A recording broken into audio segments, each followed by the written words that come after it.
nunca desejou um docinho após um dia estressante para dar aquele conforto?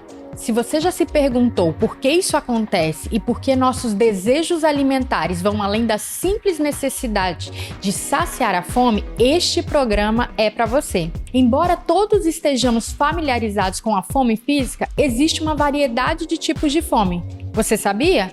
De onde tem vindo sua vontade de comer? Será que os tipos de fome estão relacionados com a obesidade? E quais os tratamentos para cada tipo de fome? Eu sou Camila Lima e esse é o Fala Doutora, reportagem multimídia produzida pelo jornal A Tribuna. A endocrinologista Priscila Peçanha, presidente da Sociedade Brasileira de Endocrinologia e Metabologia Regional Espírito Santo, é quem vai falar sobre esse assunto. Seja bem-vinda, doutora.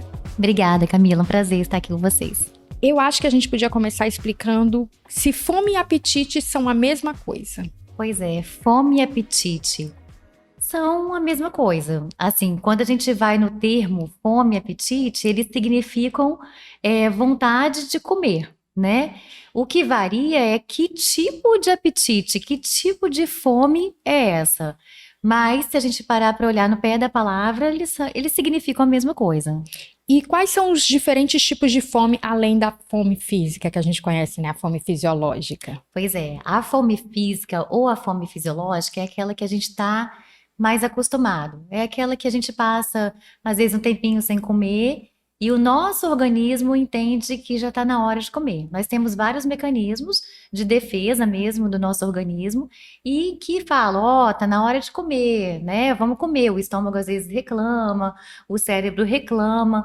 Então, são vários mecanismos de defesa para que a gente possa, então, comer e saciar, melhorar essa vontade. Então, essa é a fome fisiológica. Tem outros tipos de fome também, né? Então, esse é o diferencial. Tem uma fome que a gente vê muito em alta e cada vez mais evidente, que é a fome emocional, ou fome psicológica, ou fome hedônica, né? Então, assim, são todas elas a mesma coisa. E elas falam muito a favor, assim, da forma como o paciente está interiormente, assim, né? De como ele está em relação à questão da ansiedade, da depressão, aos sintomas psicológicos.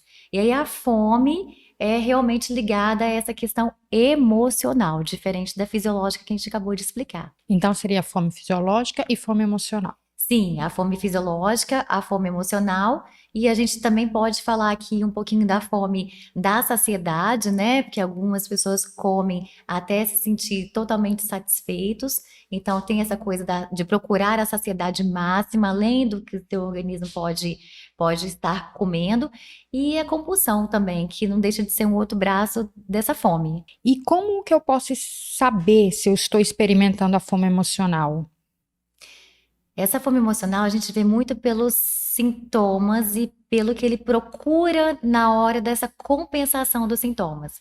Então, geralmente é um indivíduo que está mais ansioso, mais deprimido, mais triste, né? Então, assim, as alterações emocionais elas aparecem e a fome chega a ser uma compensação desse quadro emocional.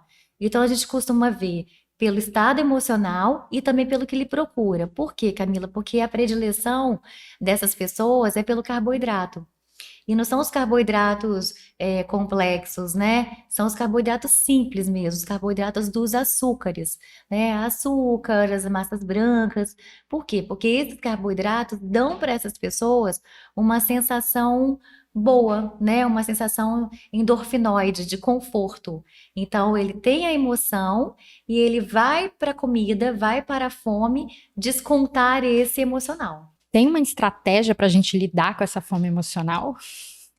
Primeiro, a gente tem que reconhecer, né? Identificar o tipo de fome psicológica ou emocional. E segundo, a gente tem que abordar esse paciente de uma forma muito disciplinar, né? Porque muitas vezes ele chega no consultório, ele chega para procurar ajuda pedindo a perda de peso. Então, assim, eu quero emagrecer. E muitas vezes nem ele mesmo identifica qual o tipo de fome que ele tem. Então, assim, uma conversa franca, esmiuçando, procurando os detalhes, sabendo qual tipo de predileção ele tem no alimento, né? Eu acho que isso é o primeiro passo, a gente realmente identificar que existe essa fome no paciente. O segundo passo é a gente tratar de uma forma multidisciplinar. Então, assim, algumas vezes encaminhar ao colega psicólogo, né? Conversar com o psicólogo e falar assim, olha, esse paciente está precisando de uma ajuda psicológica, né? Porque se a gente também só trata o galho ali, a gente não trata a raiz, não adianta. Então, se existe um problema emocional, a gente trata o problema emocional e, paralelo a isso, a gente trata também a questão do peso.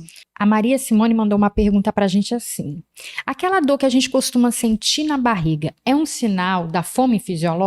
A dorzinha na barriga com a dor de cabeça? Isso é um sinal de que realmente nosso corpo está pedindo por comida? Pode ser, pode ser. Porque, como eu disse, o organismo é muito inteligente, né? Então, se a gente já está um tempinho sem comer, sem se alimentar, de alguma forma o nosso organismo vai pedir por esse alimento. Então, algumas pessoas sentem um pouquinho de desconforto no estômago, né? Que aí é essa dorzinha na barriga, porque a mucosa do estômago já está desprotegida há um tempinho, então precisa de se alimentar. Algumas pessoas sentem um pouquinho de dor de cabeça, porque fica com a glicose um pouco mais baixa. Então, esses podem ser alguns sinais, assim, importantes do organismo dela, né? Existem outros sinais, mas pode sim. E lembrando que essa fome física ou fisiológica, elas fazem parte da nossa rotina mesmo, do dia a dia. E o Osmar Júnior mandou uma pergunta justamente associada àquela que você havia falado anteriormente, em por que na fome por ansiedade, ele usa assim, né? Que seria a Aham. fome emocional.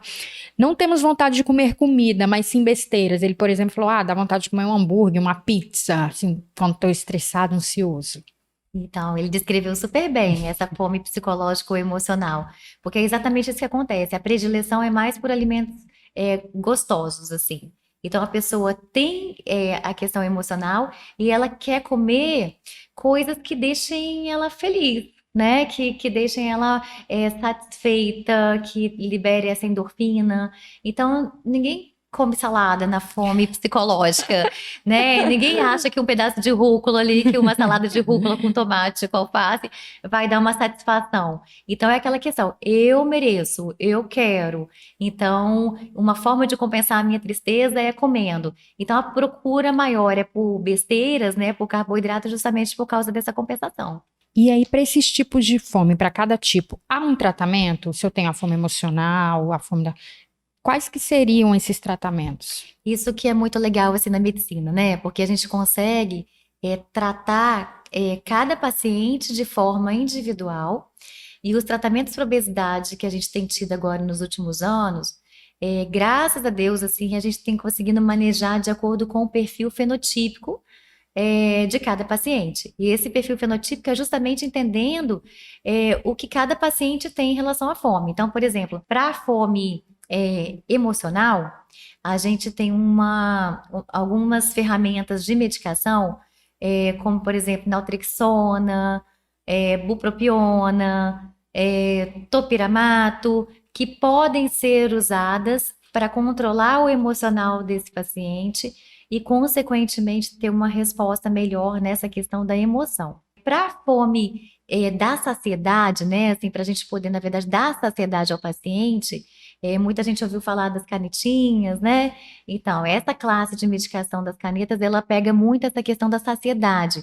É aquele paciente que vive falando que está com fome, né? Come e Então, continua com fome. come e continua com fome, come e continua com fome. Então, para saciar, a gente tem, no caso, esses análogos de GLP-1, que são essa classe que ajuda muito a controlar a saciedade. E tem também para compulsão, né? Então, existe uma medicação específica para compulsão alimentar, tem um nomezinho até feio, lisdexanfetamina. Nossa. E comprido. Lisdexanfetamina, que ajuda em casos específicos e diagnosticado de compulsão alimentar. Então, compulsão tem que ser assim, geralmente até esse diagnóstico é feito até por psiquiatra também, que a gente vê o número de vezes que a pessoa faz essa compulsão e come tudo mesmo, intervalos pequenos, e tem que ver o número de vezes por semana. É um diagnóstico um pouco mais complexo, mas existe medicação específica para isso. Voltando a falar sobre os tipos de fome, é mais frequente em homens, mulheres, porque não existem dados, né, que a gente consiga falar. No Brasil, tantas pessoas sofrem com esse tipo de fome emocional, mas no consultório, vocês conseguem ver se acomete mais homens, mulheres, jovens, meia idade? Essa fome emocional tem crescido bastante, né? Porque a gente viu que a pandemia trouxe muita ansiedade, trouxe muita depressão, muita síndrome do pânico. Então, acompanhando ela, essa questão da fome, e hoje a gente tem visto dessa fome psicológica, e hoje a gente tem visto a obesidade. Muitas pessoas ganharam muito peso, né? Eu tenho pacientes que ganharam 30 quilos, assim, na obesidade, por conta dessa questão, 30 quilos na pandemia, por conta dessa questão da ansiedade. Agora, assim, mulheres, na época da menstruação, Sim. né, tem uma predileção maior por carboidratos. Na época da menopausa, a gente vê também que é uma mudança muito radical na parte hormonal. Então, a percepção que eu tenho, embora a gente não tenha dados muito robustos, é que essa fome emocional acomete mais mulheres. Mas a Assim, gente pode dizer então que a fome emocional ela tem crescido. Mais pessoas estão sendo acometidas pela tem. fome emocional. Tem crescido. Tem crescido e pode ter certeza que a pandemia trouxe muito isso à tona. A senhora já comentou, já citou aqui, mas eu vou só frisar, né, que foi notícia. Anvisa aprova a primeira injeção semanal para tratamento da obesidade. Saiu no nosso portal Tribuna Online no dia 2/1 deste ano. Já existia uma usada fora da bula, que a gente fala que é até o Ozempic, vamos falar aqui. Isso, para o pessoal entender. É, Aham. e também era usada de forma semanal. O que que difere uma da outra? Perfeito, Camila. Assim, essa medicação que está saindo agora, o nome comercial Wegovy, né? Só tem o fabricante, a gente pode falar. É uma medicação que vai sair na caneta, né? Numa dose de até 2,4 miligramas, e aplicação semanal, cujo nome do produto ali é semaglutida. Idêntico ao produto Ozempic, que já existe no mercado. Só que o Ozempic, em bula, ele não é para perda de peso. Em bula, ele é para tratamento de diabetes, né? Essa é a aprovação dele pela Anvisa. Então, se a gente olhar lá, a gente não vai ver que é para perder peso, embora a gente saiba que faça perder, porque a substância é a mesma. E o Ozempic, a caneta dele é de até 1 miligrama. Então, pensa que o Wegovy vai vir aí com uma dose muito maior do que a que já tem o Ozempic. E com essa indicação, a gente vai ficar muito mais tranquilo em prescrever o Wegovy para a perda de peso, né? Formalmente para perda de peso, aprovadíssimo pela Anvisa. E com essa dosagem maior, tem um tempo também de uso, porque muitas pessoas têm essa dúvida, né? Vou usar por quanto tempo? Uso para sempre? Uso 1 mês, 2 meses? Como que é? Boa. Não, você sabe que não existe assim uma contraindicação de um uso prolongado. Não existe. O que mais limita a prescrição é a parte financeira, Que é né? caro. Porque como é uma medicação mais cara, né? Todo mundo sabe disso, é uma medicação que limita bastante. Então, assim, o tempo médio de uso desse tipo de medicação é em torno de 3 meses. Já foi comprovado isso. Então, mesmo que as pessoas tenham efeitos bons, nem todo mundo, infelizmente, consegue manter, né, a longo prazo. Mas existem pacientes, por exemplo, que tratam diabetes com Ozempic. Eu tenho paciente que usa Ozempic há 3 anos, né? E tá super bem com o Ozempic, ele usa caneta de 1 miligrama. Então, assim, não tem são medicações ótimas, né, para tratamento a longo prazo. O que para mesmo é a questão financeira. Doutora, para finalizar, eu queria que você desse dicas, falasse com as pessoas, né, que hoje aprenderam a identificar os tipos de fome aí. Uhum. Identifiquei meu tipo de fome, sei que eu tenho um problema, o que que eu devo fazer? Ok, então, identificou o tipo de fome, isso já é um ótimo passo, né? A gente tem que procurar o especialista, e o endocrinologista, ele vai saber te orientar em relação ao tratamento e para onde conduzir. Porque, como eu falei, assim, esse tipo de fome, por exemplo, principalmente a emocional, tem muita coisa, tem muita mazela aí para poder ser tratada, né? Eu não vou conseguir tratar esse paciente só com medicação.